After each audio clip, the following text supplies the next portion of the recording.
အားလုံးပဲမင်္ဂလာပါကျွန်တော်ရဲ့ဂီတာတီးတက်တန်16နှစ်ကာလတွေးကြုံခဲ့ရတဲ့တွေးကြုံနေတဲ့မှာအတန်ပိုင်းဆိုင်ရာမှာကျူးရဲ့အရေးပါပုံဒါတွေကိုကျွန်တော်ပြပြပေးဖို့နာအတွက်ဒီ lesson တစ်ခုတက်လုပ်လိုက်တယ်ဆိုတော့ကျိုးနဲ့ပတ်သက်လာလို့ချင်းရင်ဂီတာကကျိုးတက်တူရတစ်ခုဖြစ်တယ်ဒီကျိုးတွေကိုတီးခတ်မှာအတန်ကထွက်တာဆိုတော့ဒီကျိုးတွေကိုကျွန်တော်တို့ကတီးထားဖို့လိုတယ်ကျိုးကိုဘယ်လိုလုပ်လို့ရှိရင်ဘာတန်ထွက်လဲဆိုတာကအစပေါ့နော်ကျွန်တော်ဒီကျိုးရဲ့အကြောင်းကို string ကျွန်တော် string တွေအကြောင်းကောင်းကောင်းနားလည်ထားဖို့လိုပါတယ်ဆိုတော့ကျွန်တော်တို့ကျိုးလို့ပြောလိုက်မယ်ဆိုလို့ရှိရင်အဲ့ဒီကျိုးမှာအထူရှိတယ်အပါရှိတယ်အောက်ဆုံးတစ်ကျိုးကအပါဆုံးကျိုးကိုအပေါ်ဆုံးကရှောက်ကျိုးကတော့ဒါကကျွန်တော်တို့အထူဆုံးကျိုးပေါ့နော်အဲ့လိုမျိုးပဲကျွန်တော်တို့ကရှောက်ကျိုးတက်ဒူရီယာဆိုလို့ရှိရင်ကျွန်တော်တို့ rhythm acoustic guitar ဒါမှမဟုတ်လဲရှောက်ကျိုးတက် guitar ဒီလိုပြောလို့ရတယ်ရှောက်ကျိုးတက် guitar လို့ဘာလို့ပြောရတာလဲဆိုလို့ရှိရင် guitar မှာနောက်ထပ်ကျိုးတက်ထားတာအများကြီးရှိတယ်အဲ့ဒီထဲမှာဒါလေးကျိုးတက်ဆိုရင် bass guitar ဖြစ်သွားတယ်ပြီးရင်12ကျိုးတက်12ကျိုးကတကယ်တမ်းတီးရတာခော့ကင်တာတွေကအတူတူပဲ6ကျိုးတက် guitar လို့ပဲသူ2ကျိုးပူထားတာပါဆိုတော့12ကျိုးတက် guitar ကတော့အတုံးနေတယ်အတန်ပို့ပြီးတော့သူကပြန့်လွှင့်ရပိုကောင်းတယ်ပေါ့နော်12ကျိုးတကျိုးကို2ကျိုးပုံစံလုပ်ပြီးတော့မှဒါ12ကျိုးပြောတဲ့ဒူရီယာပုံစံမျိုး12ကျိုးတက်လို့ပြောတာဆိုတော့ကျွန်တော်တို့အတန်ပို့ပြီးပြန့်လွှင့်ရပိုကောင်းလာတာလွယ်ပြီးရင်ကျွန်တော်တို့ guitar နဲ့အတူတူပဲအဲ့တော့ကျိုးတွေရဲ့အကြောင်းကျွန်တော်တို့တစ်ကျိုးအပါဆုံးကျိုးကထွက်တဲ့အတန်မှန်သမျှဒီ high pitch လို့ခေါ်တယ်အမြင့်တန်တွေထွက်ပါတယ်အဲ့တော့ဟိုအပေါ်ဆုံးကတော့ low pitch ပေါ့နော်အနိမ့်တန်တွေထွက်တယ်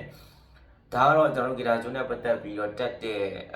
ဒီ6ကျိုးလို့12ကျိုးလို့4ကျိုးလို့ပေါ့နော်အမျိုးအစားတွေကိုပြပေးတာပါနောက်ထပ်တစ်ချက်အနေနဲ့ကျွန်တော်အဲ့ကျိုးတက်မယ်ဆိုလို့ရှိရင်အဲ့ဂီတာကျိုးက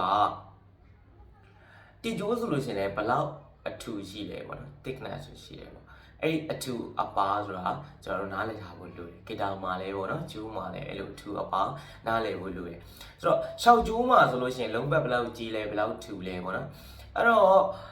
ဒါကိုပြောရမယ်ဆိုရင်ဒါကိုသတ်မှတ်ဖို့နာအတွက်တိုင်းတာဖို့နာအတွက် gauge ကိုသုံးပါတယ် GAUGE gauge လို့ခေါ်တာပေါ့နော်ဂျိုး gauge ကိုသုံးတယ်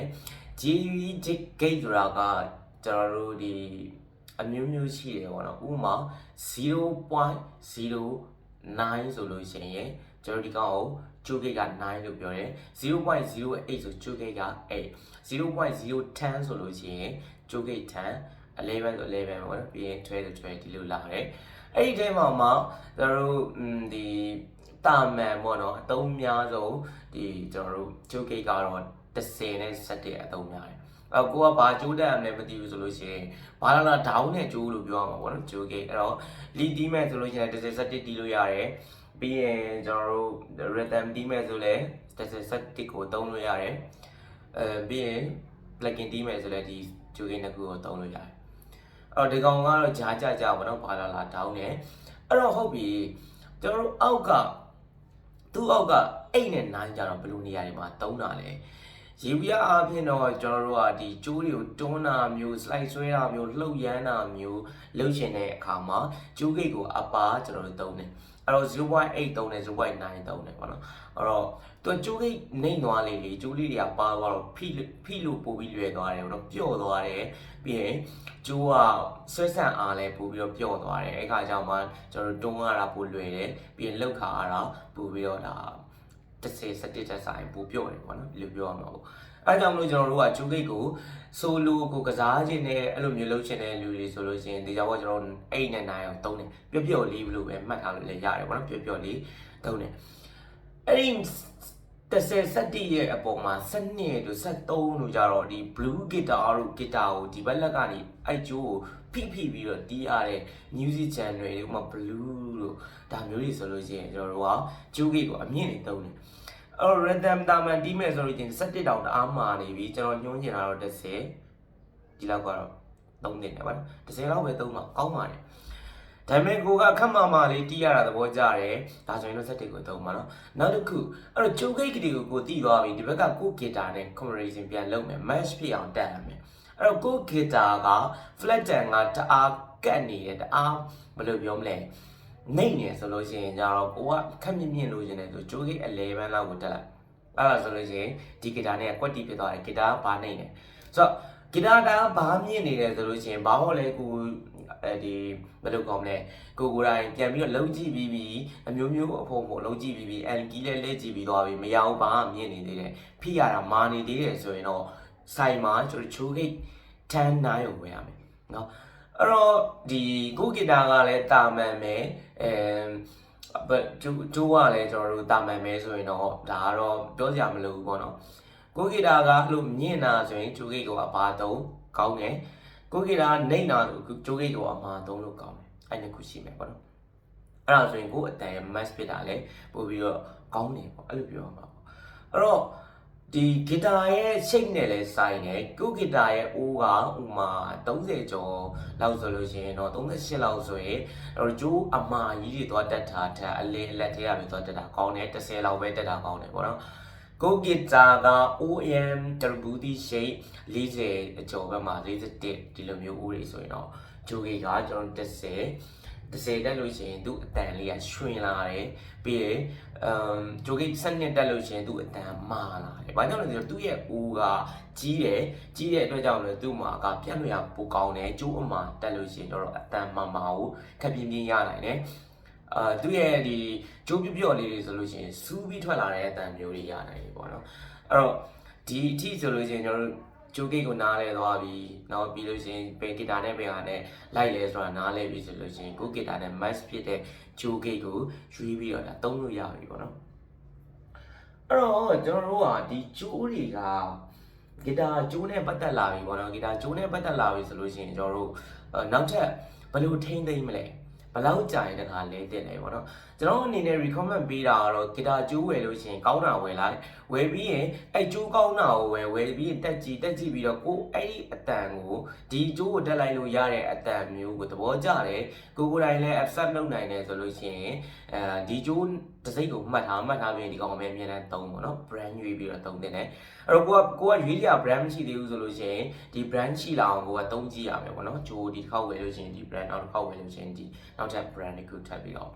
ဒါဝယ်ကြည့်ပြီးတော့မှကိုနဲ့ comfortable အဖြစ်ဆုံးအလိုက်ဖက်ဆုံးကျိုး brand ကိုရွေးပြီးတော့မှကိုပဲချိန်လဲဒီကျိုးတစ်ခုတည်းကိုပဲလဲသွားတာတော့အကောင်းဆုံးပဲအဲ့တော့ brand မသိသေးခင်အချိန်အထိကတော့ကိုကရွေးချယ်ပြောင်းလဲပြီးတော့တက်နေအောင်ပဲပေါ့နော်အဲ့တော့ဒါကတော့ကျွန်တော်ကျိုး brand ပြီးရင်ကျွန်တော်ကျိုးကိုဘယ်လိုထိန်းသိမ်းမလဲကျိုးကိုဘယ်လိုထိန်းသိမ်းမလဲဆိုလို့ရှိရင်ကျွန်တော်တို့ဒီကျိုးတွေကလေတော်တော်များများတော့ကျိုးတွေရှော့ထားတာများတယ်ပေါ့နော်ဆိုတော့ရှော့မယ်ဆိုလို့ရှိရင်ရှော့ကျိုးကနေပြီးတော့၄ကျိုးထိရှော့လို့ရတယ်မရှော့ဘဲနဲ့ထားမယ်ဆိုလို့ရှိရင်ပြဿနာအကြီးဖြစ်တာမဟုတ်ဘူးအဲ့တော့ကျိုးကရှော့ရင်တော့6ကျိုးကနေ4ကျိုးထိရှော့ပါ1ကျိုး2ကျိုး3ကျိုးကသူ့ရဲ့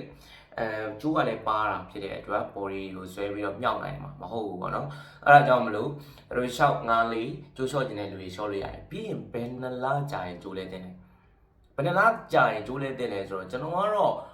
maybe 3လကြာရင်တော့လဲတင်ပြီဒါပေမဲ့မလဲမနဲ့ဆက်တီးမယ်ဆိုရင်4လလောက်ထားလိုက်လို့လည်းရတယ်ပေါ့နော်4လနောက်ပိုင်းမှာဆိုရင်ကျိုးရဲ့ quality ကသူ့ဟာနဲ့သူတဖြည်းဖြည်းနဲ့ decrease ဘက်ကိုရောက်သွားတယ်ကျသွားတယ်ပေါ့နော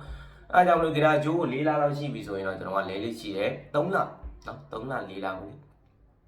ဒီလိုမျိုးဝက်ကျိုးကောင်းတာတစ်ခုကိုဝယ်ထားမယ်4လလောက်တည်မယ်ဒါမျိုးကျွန်တော်တို့လုပ်ရမယ်ပေါ့နော်ပြီးရင်နောက်ထပ်ကျွန်တော်တို့ကျိုးလဲတဲ့ကိစ္စဥမာ1ကျိုးရဲ့2ကျိုးရဲ့3ကျိုးရဲ့ပြတ်သွားရင်တချိုးချင်းတွေဝယ်လဲလို့ရတယ်ကျိုးကောင်းတော့ကျွန်တော်တို့ဝယ်ထားမယ်1ကျိုး2ကျိုး3ကျိုးပြတ်သွားတယ်ဆိုရင်တချိုးချင်းတွေရဲ့ပြင်ကနေဝယ်ထက်ကြိုက်တဲ့ကျိုးကိုတက်လို့ရတယ်ဒါပေမဲ့3ကျိုး4ကျိုးsorry 4ကျိုးရဲ့5ကျိုးရဲ့6ကျိုးရဲ့ဒီ3ခုပြတ်သွားပြီဆိုရင်တော့စုံလိုက်လဲပါကျိုးကိုစုံလိုက်လဲရမယ်ပေါ့နော်အဲ့တော့ဒီနေ့မှာဒီကျိုးနဲ့ပတ်သက်တဲ့ထဲမှာပေါ့နော်အဲကျိုးလဲတဲ့ဟာကိုလည်းကျွန်တော်ပြောပြပေးလိုက်တယ်ကျိုးကိုကျွန်တော်တို့က1ကျိုး2ကျိုး3ကျိုးပြတ်တယ်ဆိုလို့ရှိရင်တချောင်းချင်းတွေလဲလို့ရတယ်3ကျိုးကနေပြီးတော့4ကျိုးကနေစပြီးတော့အပေါ်ပြတ်သွားပြီဆိုလို့ရှိရင်တော့စုံလိုက်တာဝယ်လဲလိုက်အဲ့ဒါအကောင်းဆုံးပါပဲအဲ့ဒီနေ့မှာကျွန်တော်ကျိုးနဲ့ပတ်သက်ပြီးတော့တီးထိုက်တဲ့ဟာတွေကိုဂီတာနဲ့ပဲကျိုးနဲ့ match ဖြစ်မလဲဆိုတာရွေးချယ်ပုံတွေရဲ့ brand အကြောင်းတွေရဲ့ပြီးလို့ရှိရင်ဘယ်ကျိုးဝယ်ရမလဲဆိုတာမရှိဘူးပေါ့နော်ကျွန်တော်အဲ့ဒါကိုပြောချင်တာဘယ်ကျိုးဝယ်ရမလဲလို့မရှိဘူးဂီတာတိုင်းကကျိုးတိုင်းနဲ့မလိုက်ဘူးကိုနဲ့လိုက်ဖက်တဲ့ဟာကိုရွေးချယ်ပြီးတော့ကိုကတက်ကြည့်ရမယ်ပေါ့နော်အဲ့တော့မှကိုဂီတာဘာနဲ့လိုက်လဲဆိုတာသိတာအဲ့လိုမျိုးစမ်းပြီးတော့မှတက်ကြည့်မှသိတာပေါ့နော်ပြီးရင်နောက်တစ်ခုကျိုးဂိတ်အကြောင်းလေးပြီးရင်နောက်တစ်ခုဒီဘယ်ကျိုးပြတ်ကျိုးနဲ့ပတ်သက်တဲ့အခြားထိန်းသိမ်းနည်းလေးဒါကျွန်တော်ပြောပြပေးလိုက်ပါတယ်ဆိုတော့အဲ့ဒါတွေကအရေးပါပါလိမ့်မယ်ကိုဂီတာကိုကအတန်ထွက်ကောင်းလေးနဲ့တီးချင်တယ်ဆိုလို့ရှိရင်ဒီကျိုးနဲ့ပတ်သက်ပြီးတော့ HPN နေကျွန်တော်ရဲ့ HPN နေဟိုဒါအတိထားရမယ်ဆိုရင်တော့ဒါတော်တော်လေးသုံးဝင်နေမှာတင်ပါတယ် thank you